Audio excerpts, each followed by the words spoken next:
Hey, good morning, everyone. How's it going today? So what am I working on now? Well, I got a Toyota RAV4. Got towed into me at the end of last week. We're just getting to it now.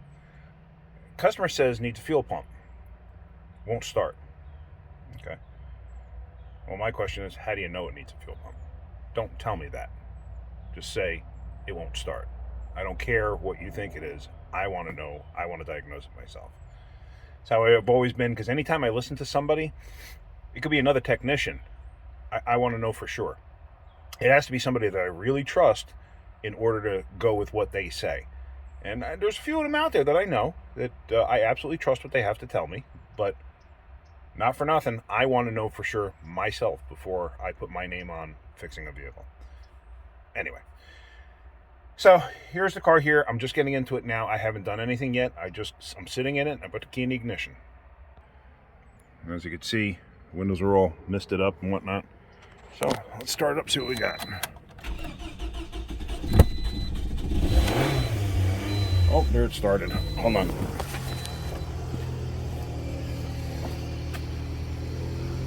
Okay. It's not a fuel pump. I know exactly what that is. The car has 173,370, and I've seen this before on Toyotas. More prevalent on Toyotas than anything else, and I don't know why. What it is, it's got a check engine light, so I'm going to scan that. What I found every time when I got a situation like that, the smoke you saw out of the tailpipe is because it was flooded. Why did it flood? Okay. Every time I've seen this, for some reason, we've had these temperature swings where it's nice and warm in the afternoon, and then it's not cold, but it's cool enough to where you need a jacket. You know, like mid 30s, I'd say, overnight. And then you go to start the car cold, and if the people didn't leave the car running long enough to warm up, like let's say they just got in it, drove across the street, came back and parked it, that seems to be the ideal time when this happens. The engine will actually flood on the next startup. Now, usually what I found in situations like that is really it just needs a tune-up. That's it. That's all it needs. Usually the spark plugs are a bit worn out, air filter might be a bit dirty, mass air sensor might be a bit dirty, throttle body could be a bit dirty.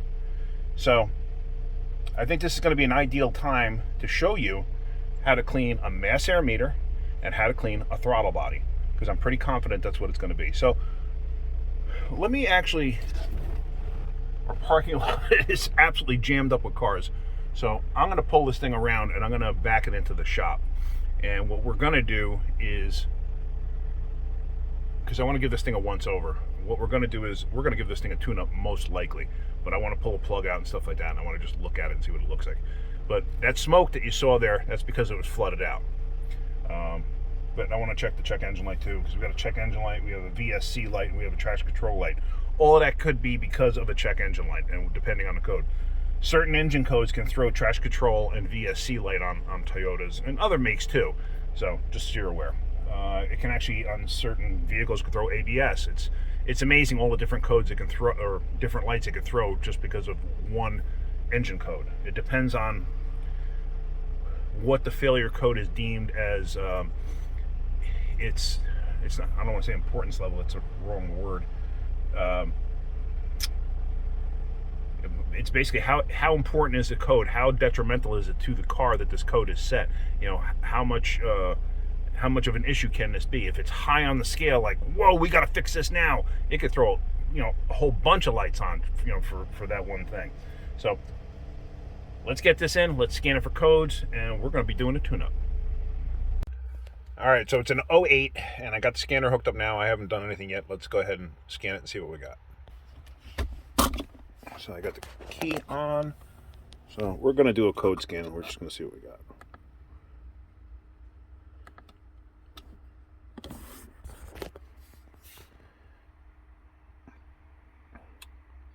Cylinders 1 and 2 misfire, random misfire. I knew that much, and that's usually what the problem is.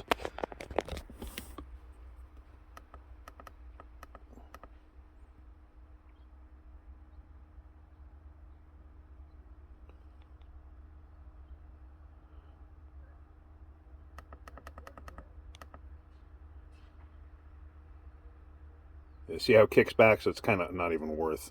I'm just going to wait until it's finished. You can see the green line up there showing me progress. We're at 36%. So let me pause this for right now while we're going through this. All right, so it finished up. So we got random misfire, 1, 2, random 1, 2, random 1, 2. That's pretty much what everything's seeing.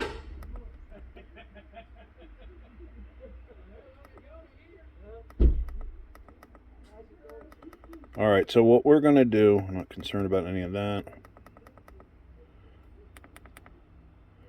All right.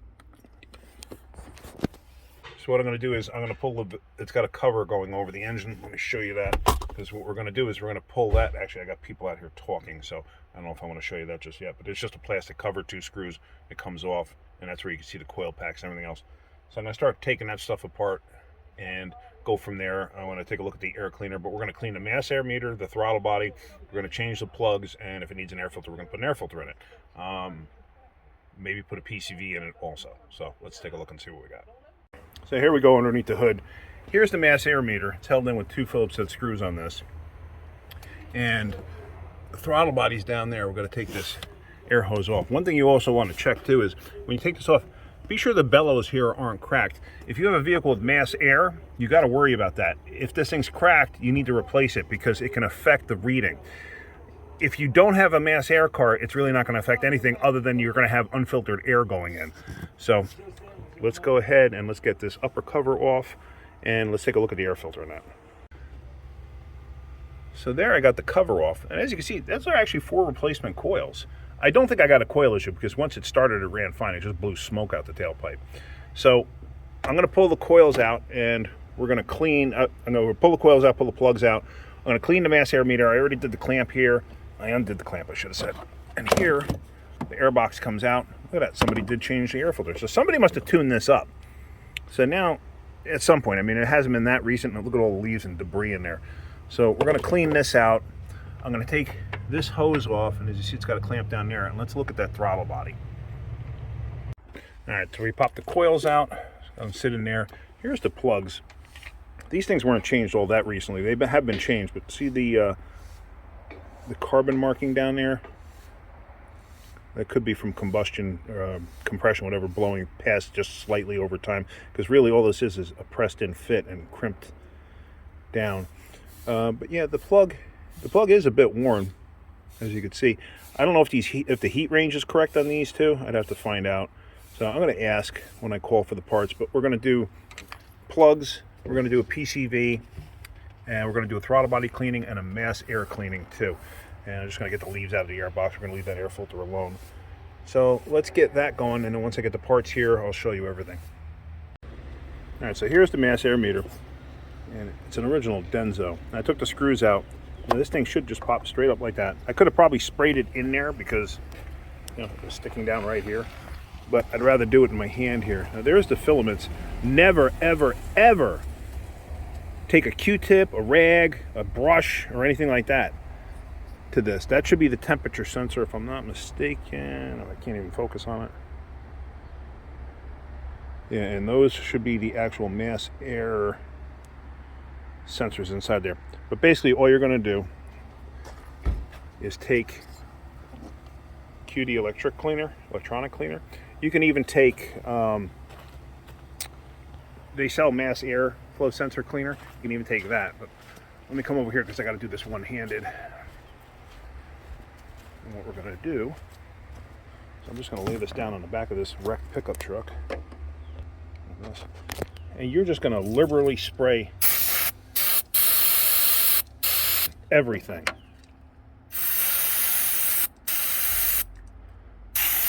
Like I said, don't touch it with anything.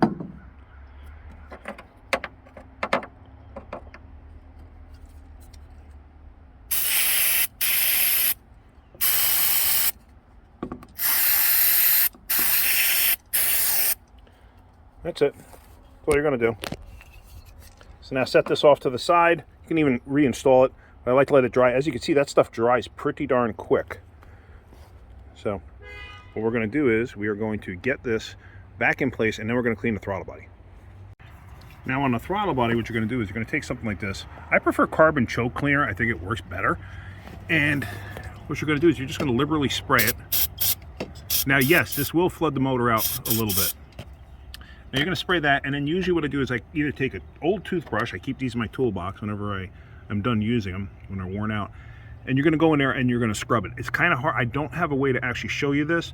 Now you can pop the blade open with your finger, like so. You can get it wide open too. Now, if you're going to prop it open, you're going to want to use a piece of wood or a piece of plastic. Don't use a steel, like screwdriver or something like that. Use something like this and prop it open, because you're going to want to get in there and you're going to want to scrub around the butterfly and around the body. Basically, you're going to take the brush and you're going to go like this all the way around, and then you're going to go along the blade itself. So let's see if I can't do this. There's no way for me to prop this up though, unfortunately. I said I could think of. So this is the best angle I can get on that. I have my tripod propped up. So now what I'm going to do is I'm actually going to pop the throttle blade open like this. And I think this thing has a heater element down below, or it might just have a diverter. I'm going to just do this to hold the blade open,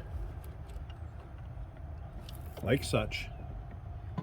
Now I'm going to spray the head of the toothbrush, or the bristles of the toothbrush rather. And I'm going to try to get some down in there.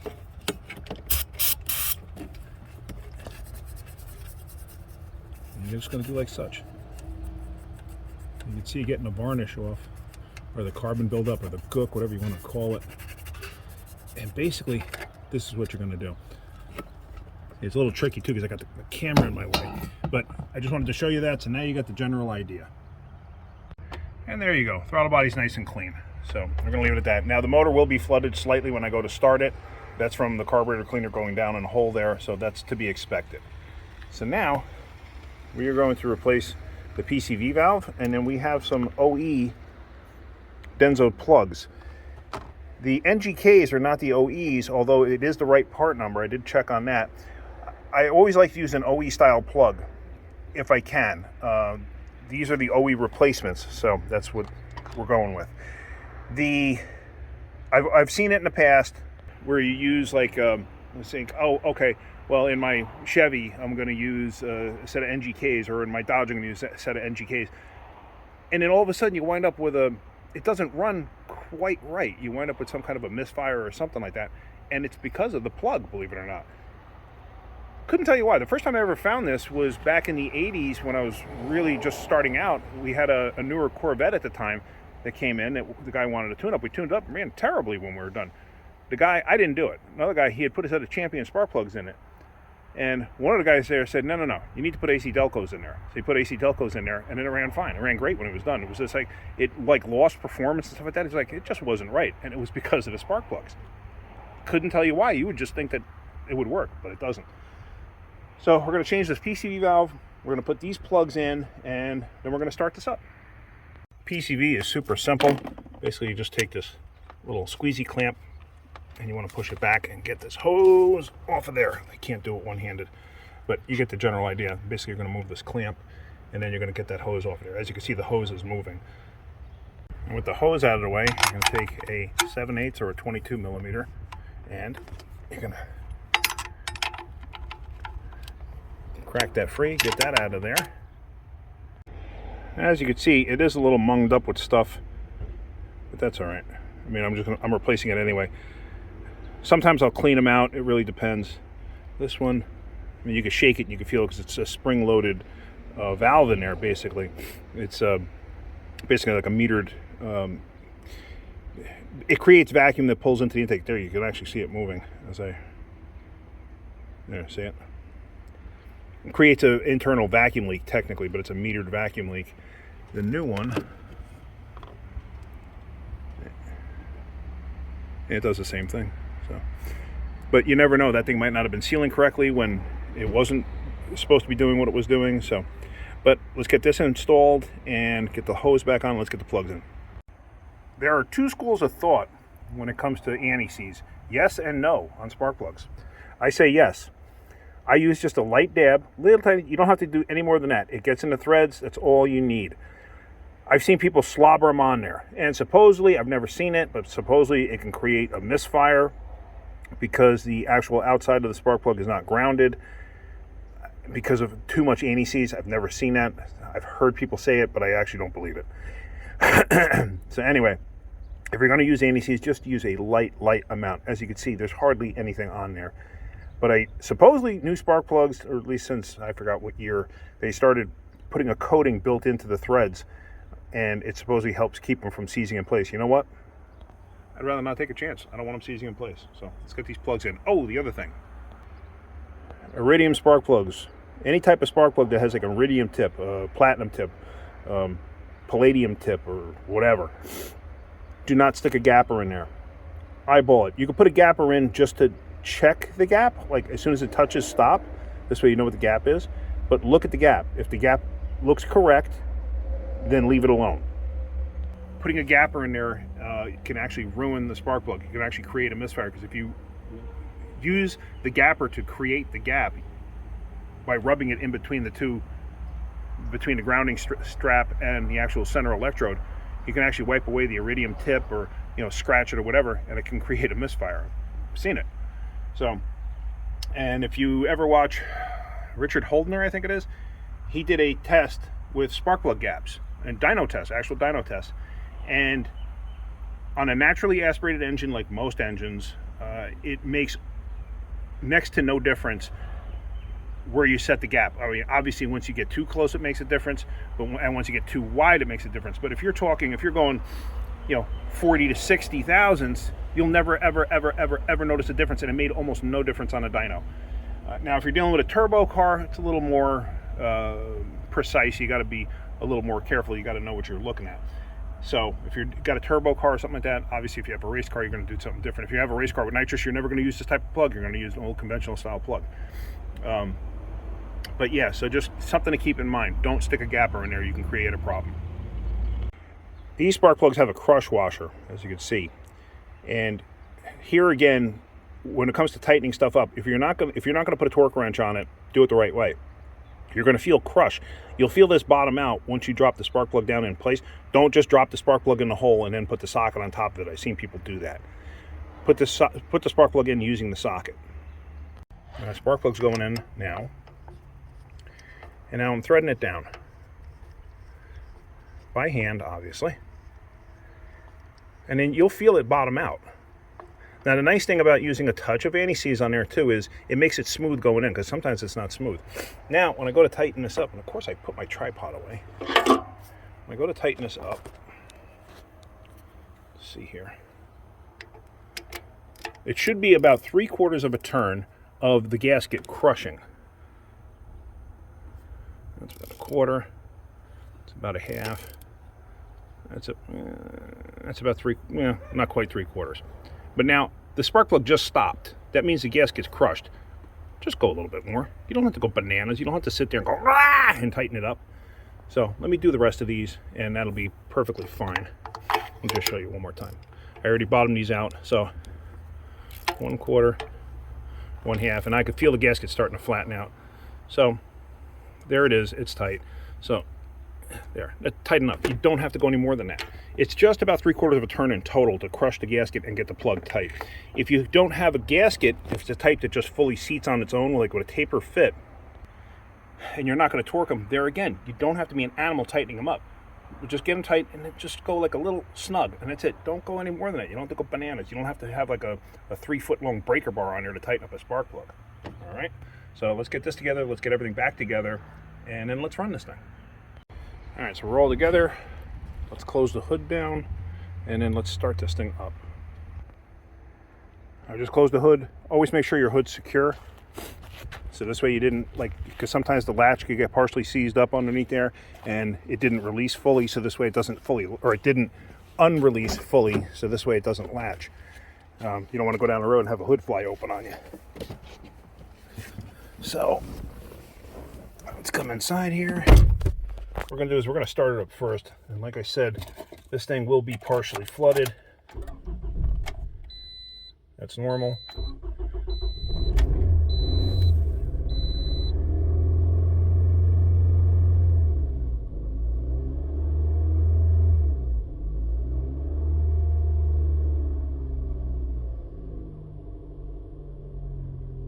So now it should calm down.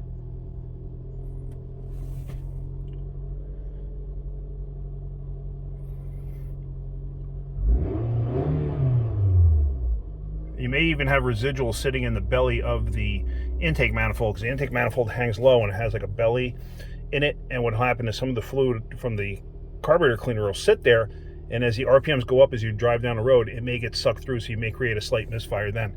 It happens. It's kind of rare, but it does happen. So now I'm just going to shut it down. I'm going to come back to here.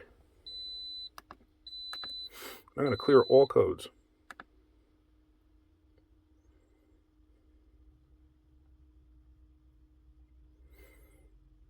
Okay. Oh, I just erased it twice. Didn't mean to do that, but okay.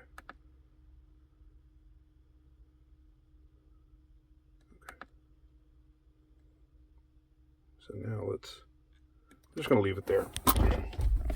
So now, I don't like the cable to be down around my feet just in case. I'd rather have it hanging up over top. Cycle key off, back on. All right, so let's take it for a road test. All right, guys, so I just went on my road test. Everything's fine, runs great. I'm confident that's what the problem was. Not a fuel pump like the customer said it was. That's why, like I said, I never go off what somebody else says. I want to verify before I start changing parts. I got the scanner still on it, and I got no pending codes, so that means there's no codes anywhere. So I'm good with that. So yeah, so hopefully you learned something with that. You learned how to clean a throttle body the right way. You learned how to clean a mass air sensor, the right filter, mass air sensor the right way. Learned how to install spark plugs the right way, and change the PCV valve. But you also learned, why this thing wouldn't start. Like I said, I've seen it many times, and for some reason it seems to be prevalent on Toyotas, where, like I said, you start it, and it's like the temperatures, it's always like the temperature between like 32 and like 45, and you start it, but you don't leave it running for a very long time, and it's like still in like cold run mode, and then you shut it down and you let it sit for a while, and then like say maybe even the next day you try to start it, and it's still in that temperature range, and now all of a sudden the darn thing floods out. I've seen it many times. So anyway, but that's about it. So hopefully you got something out of my video. My videos. All right, guys, if you're getting something out of them, hit that like button. If you could, please subscribe. Tell your friends to subscribe too. All right, guys, have a great day. Keep wrenching.